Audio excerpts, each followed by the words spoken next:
As a photographer or videographer, one of the most important but painful thing to do is to backup or transfer your photos or videos that you shot on your camera.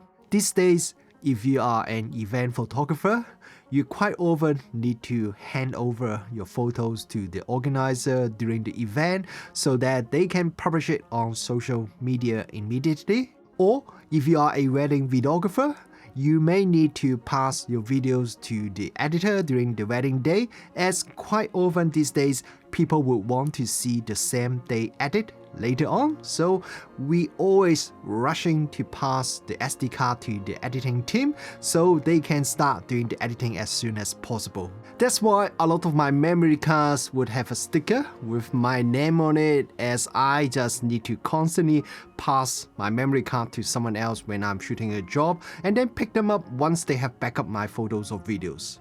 But even if you are not a professional user, there are still many times that you will want to back up your photo or videos as quickly and easy as possible. For example, if you're having a holiday trip and traveling to different places, you want to back up your photos during the trip as soon as possible in case you lost your memory card or your camera may get stolen later on during the trip.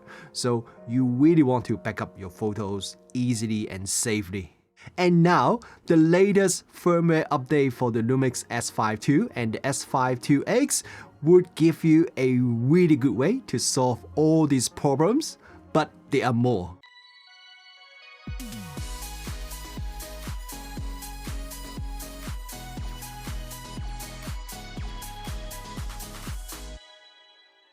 Kia ora, good morning everyone, Richard here, welcome back to the channel. Panasonic has just announced another major firmware update. This time is the firmware 3.0 for the Lumix S5 II and firmware 2.0 for the Lumix S5IIx. The different firmware version number is because the S5 II already received a major firmware update 2.0 when the S5IIx was released, which adds the live view composite and a bunch of other new features to the S5 II that comes standard with the S5IIx. In this video, I'm going to just call this firmware 3.0 as the new changes are exactly the same for both cameras. Lumix called this a major firmware update, so there are some major improvements. Some are new changes that come from the Lumix G9 II, but there are also some brand new features that we haven't seen on any Lumix cameras before. There are also a bunch of bug fixes and optimizations as well. No matter you are a photographer or videographer, there are something that would benefit you. So let me show you the biggest changes that comes with this firmware update. The first improvement is the new improved AI autofocus subject detection that we have recently seen on the Lumix G9 II. This update is for both photo and video users. The AI subject detection can now not only detect human and animal, but can also detect car and motorcycle. The human and animal detection are also improved. It's more accurate, and when there are multiple subjects, it will be less likely to jump to other subjects unintentionally. Unlike the current firmware that the animal detection has to be enabled together with human detection, with this new firmware, animal detection can now be enabled separately. You can also choose either animal body or animal eye body detection. If you choose animal eye body detection, then the UI will show you the position of the detected animal eyes. If you choose animal body detection, then the UI won't show you the eyes, but it can detect multiple animals at the same time. When I did the Lumix G9 II review, I've tested G9 II on a range of animals and I found the AI animal detection works really well. I haven't done as much testing this time with the S5 II firmware 3.0 as I only received this firmware update a few days ago, but it seems to work just as good. The second improvement is for video shooters. There's now a new E-Stabilisation high setting, which allows the camera to apply electronic stabilization to keep the image even more steady when the camera is very shaky. As you can see from this side-by-side comparison video that I have the two cameras mounted on a solid rig and just shoot them at the same time. The video with the new E-Stabilisation high setting is just really stable even when I was running and the camera is extremely shaky. But if you have watched my Lumix G9 II review, you probably would remember this new E-Stabilisation high setting doesn't just keep the footage steady, it also does perspective distortion correction in real time. This would help you minimize the warping effect at the corner of the footage that is a common problem when shooting with wide-angle lenses. With this perspective distortion correction, I see really minimal amount of warping, so this would be great for people who do a lot of handheld wide-angle shooting. But there's one thing that you need to be aware of. Electronic stabilization works by cropping the video and shift the cropped video around to make the video looks more steady. With this new high E-Stabilisation setting, there's some pretty noticeable cropping. This is a video shot just using the in-body image stabilization with no E-Stabilisation, and now with E-Stabilisation set to standard. And now E-Stabilisation set to high. As you can see, there's some pretty noticeable cropping when E-Stabilisation is set to high. That side-by-side test I showed you just a bit earlier on was shot at 20mm focal length on the camera using just the IBIS, but on the camera that used E-Stabilisation high, it was shot at 14mm focal length to keep the field of view the same because of the cropping. And this is the same no matter you're shooting video in full frame mode or APS-C mode. And this one is for photographers. There's now a pre-burst mode available for shooting photos, which allow users to capture photo before they fully press the shutter button. The original Lumix S5 also has a similar feature, but that was relied on its 4K 6K photo mode, and therefore the result is non-full resolution JPEG output only. Since the Lumix S5 II doesn't have the 4K 6K photo mode anymore, so there isn't any pre-burst mode available. But now with this new firmware, it brings back this feature. But what is even better is that now the pre-burst mode is recording full resolution, RAW or JPEG file at 30 frames per second using the electronic shutter. You cannot change the burst speed, it has to be 30 frames per second, but you can change the pre-burst time between 0.5, 1 and 1.5 seconds. Now, since this feature relies on the electronic shutter, so you do have the limitation caused by the electronic shutter, like you have rolling shutter. However, the Lumix S5 II does have rolling shutter correction, which help minimize the amount of rolling shutter. Look at this side-by-side comparison between the S5 and S5 II, which the sensor has very similar readout speed. You can see the photo shot with the S5 II with the rolling shutter correction has much smaller visible rolling shutter effect. Okay, so the last improvement was for photographers, so it's only fair the next one is for videographers.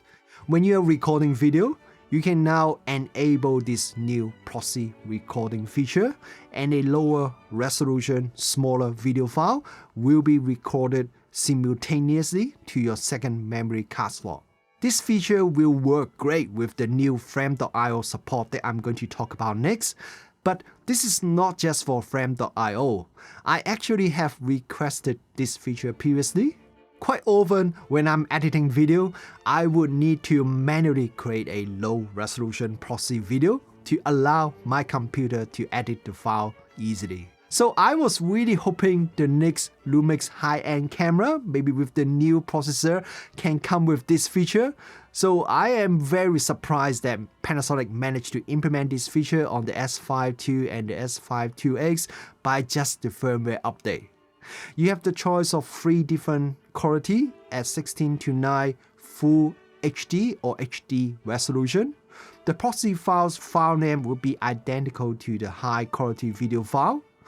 If your original video is 17:9 aspect ratio, the proxy file would still be 16:9 aspect ratio, and there will be a black bar at the top and bottom of the video. I'm guessing this is probably some performance optimization reason, but for some users, it may create a little bit of issues when you want to do a direct swap between your proxy and full resolution video file. So this is something that you need to be aware of. One more thing I want to mention is, even though the proxy is a very low bitrate recording, so you may think a low speed card is fast enough, but you cannot do that. If you put a very low speed SD card to the second slot, the camera wouldn't like it. Now, another really cool thing about this new proxy recording feature is that you can choose to enable the real-time LUT feature for the proxy file only and keep the high resolution file in Vlog without any LUT applied.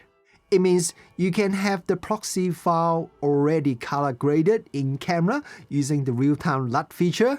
This is great if you want to let your client to quickly visualize what the final video would look like, or for someone to upload the video to social media with your color grading already applied immediately. And you can still do your proper color grading later on manually, as the high quality video file is still unedited in Vlog color profile.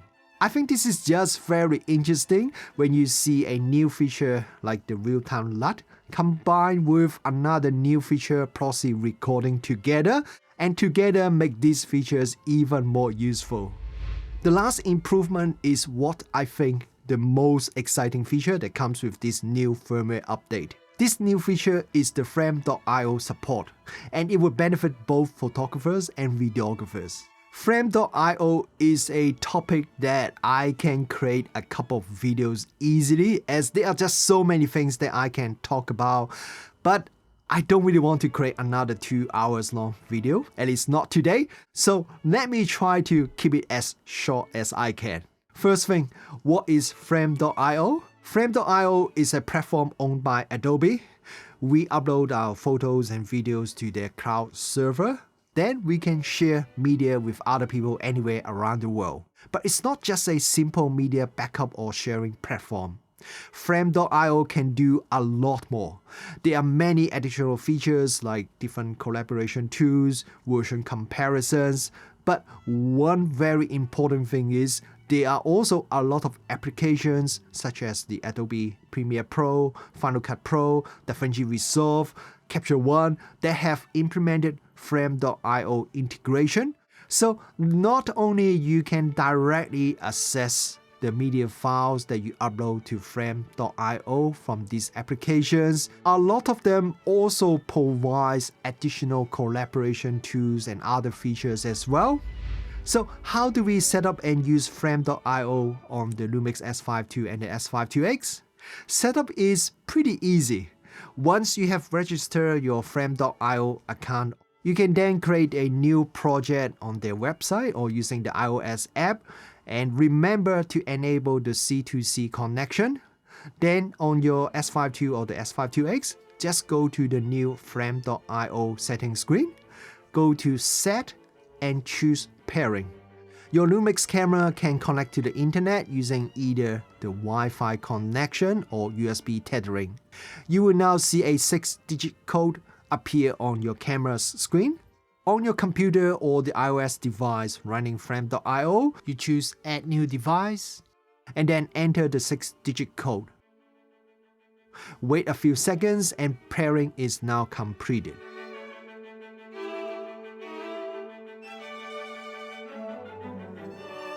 On your camera, you can choose either to upload automatically, and you can choose what file format do you want to upload. You can choose either video proxy, JPEG or RAW file. If you enable auto upload, after you take a photo or video, you will see a R number at the top right of the screen, which tells you how many files the camera still has to upload. With the firmware I have, it will only display up to 9. So if there are more than 9 files waiting to be uploaded, it would display 9+. I would like to see the actual number, not limited to 9+, or a number that is bigger than 9, maybe like up to 99. But anyway, How long it takes to upload the file to Frame.io really depends on the file size and your internet speed. When I test it at home here, uploading the JPEG file is pretty fast, just a few seconds.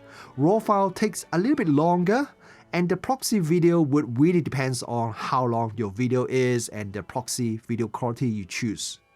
Once the file is uploaded, you can immediately see and access it on Frame.io. If you're using software like DaVinci Resolve, you can also see the file there and use it immediately. So if you shoot events or you are a wedding photographer or videographer, as long as your camera has access to internet, your team can pretty much immediately access your photo file in full resolution, RAW or JPEG format, and also the proxy video file even when you're still shooting. Now, the video files are only the low bit rate HD or full HD proxy file, so the quality isn't as good as the full resolution file that you got on your computer. But since the proxy file has the exact same file name as the full resolution video file, so your video editor can easily swap them back to the full resolution file from your memory card once they have finished all the editing before they do the final rendering. Or if you bring your Lumix S5 II to a holiday trip, you don't really need to constantly upload your photos during the day, but what you can do is, once you get back to your hotel, you can then connect your camera to Frame.io and let the camera back up all the photos that you shot during the day. This way, you don't have to worry about that you may lose your memory card or camera later on. You can also share your photos with your family at home so they can see your photos even if you don't have a computer with you to transfer the photos to the internet manually. And these are just two ways Frame.io can make your life a lot easier and better. I'm sure there are a lot of other ways that you can benefit from this new feature. Now, if you switch off the camera before all the files are uploaded, the camera would stay on to finish transferring the rest of the files, then it will switch off automatically when it's done. But you could cancel the upload and just shut down the camera immediately if you want. If you do that, the file that hasn't been uploaded will remain in the upload queue. So next time when you power on the camera would continue to upload the rest of the files. I really love this Frame.io integration. To me, this completely changes my workflow in a much better way. I no longer have to constantly pass my SD card to my team when shooting events, and I don't have to bring a laptop with me to my trip just to back up my photos. But there are also a few things that I want to point out. With Frame.io enabled, every time you turn on the camera will automatically connect to the Wi-Fi, which is great. However, connecting to the Wi-Fi takes a bit of time. It's more than 20 seconds when I tried it in my home here. And that is a foreground process. What it means is, if you want to use the camera while the camera is still trying to establish the Wi-Fi connection, say you want to take a photo immediately after you turn on the camera, that would interrupt the Wi-Fi connection. You would then need to go back to the menu and manually re-enable the Frame.io feature later on. Ideally, I would like to have the Wi-Fi connection running as a background process, so you can just use the camera immediately to take photo and shoot video when you power it on, and the camera will still try to connect to the Wi-Fi in the background. I understand there are probably some technical reasons why it's not done this way, but I really hope Lumix can do something to improve this with their future cameras. I also noticed the camera wouldn't go to sleep automatically when the Frame.io feature is enabled. I'm guessing this is to avoid the camera having to reconnect to the Wi-Fi when it awake from sleep, as unlike our smartphone, the camera's Wi-Fi is not always on. And since the camera would also be transferring the photos in the background, so together it means the battery consumption would be significantly higher with Frame.io enabled. You would definitely need to prepare some extra batteries if you want to have the Frame.io feature enabled and automatically upload your photo and videos to their server. One more thing is, While Frame.io is technically free, you can get a free account, but that only gives you 2 GB space, which really isn't a lot. If you are an Adobe Cloud user, which a lot of you probably are, then you do get a free account that gives you 100 GB active storage.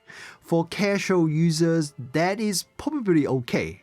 But if you need more space, then you need to upgrade your Frame.io account, which means you have to pay some additional monthly subscription fees. Over the last few years, I have covered many firmware updates on this channel, mostly are major firmware updates. But this 3.0 firmware update for the Lumix S5 II and the S5IIx is probably the most exciting one that I've ever seen. Panasonic not only bring over the latest autofocus and I-burst and also the pre-burst photo mode from the Lumix G9 II, they also implemented Proxy video recording and Frame.io support, which are brand new features never seen on any other Lumix cameras before. Even just the autofocus, I-burst update and adding the pre-burst mode and a bunch of other optimizations would already make a lot of people really happy. Panasonic could have saved the proxy recording and the Frame.io support for their next camera, but somehow they choose to add all these features to the S5 II and the S5IIx with this 3.0 firmware update, and I'm very impressed by that. It shows once again that Panasonic is very committed to improve their latest cameras. But just like pretty much any brand new features, there are definitely quite a few things that I want to see improve or further develop with this new Frame.io support and also the proxy recording.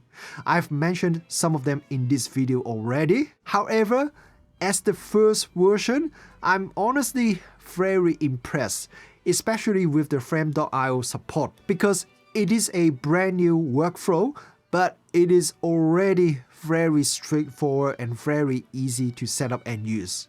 This feature really solves a lot of pain points that professional and even non-professional users have. It just makes our lives a lot easier. So, what do you guys think about this 3.0 firmware update? What are your thoughts about the Frame.io integration?